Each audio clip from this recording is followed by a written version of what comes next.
Now to an absolute mess. Really it is. Look at this right here. Building debris, chunks of carpet, and a massive pile of crunched up asphalt. A former West Side Kmart continues to be a popular spot for illegal dumping. And News 5's cameras might have prevented another case from happening. Jordan Vandenberg joins us live to explain why.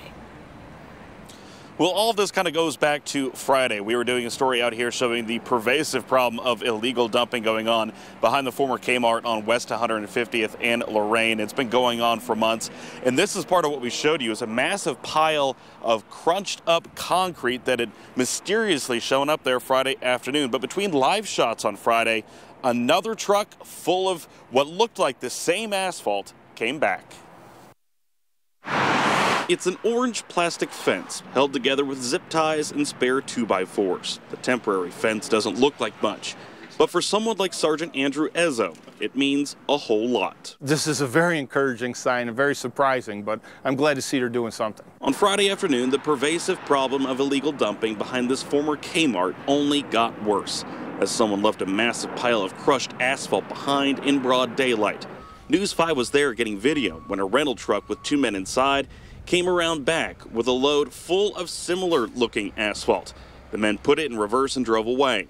While it is unclear what the men intended on doing, the video leaves Sergeant Ezzo, the supervisor of the Environmental Crimes Task Force, with very little doubt. Timing is everything.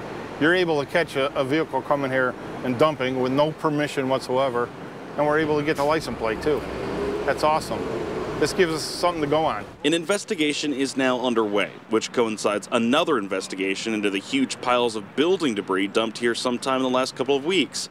Investigations like these are prompted by calls from the community, something Sergeant Ezzo says is their backbone. Yeah, it definitely motivates us because I personally live in a city. So I have my own motivation because I live in a city and I don't want to see this happen. Nobody wants to see it happen in their front yard or anything. My biggest problem or issue is when we see these people that come from other cities to dump into Cleveland and think it's okay. Well, it's not okay. Crews working for the property owners say the illegal dumping behind the former Kmart has been a constant struggle. 3 times in recent months, they've been out here cleaning up the site, the most recent happening earlier this month. That's why Sergeant Ezzo says this temporary fence marks an important step. Ohio law basically states if we cannot find an individual who actually created the dump, then the owner is responsible. And the owner is also responsible for stopping the problem. So even though the owner may come out and clean it up or have somebody clean it up, they got to prevent it from happening as well.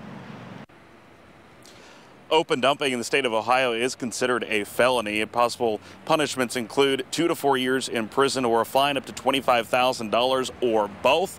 And when we were talking to the property maintenance staff earlier today, they said they hope to get all of that cleaned up by some point this week. Reporting live on the west side, Jordan Vandenberg, News 5.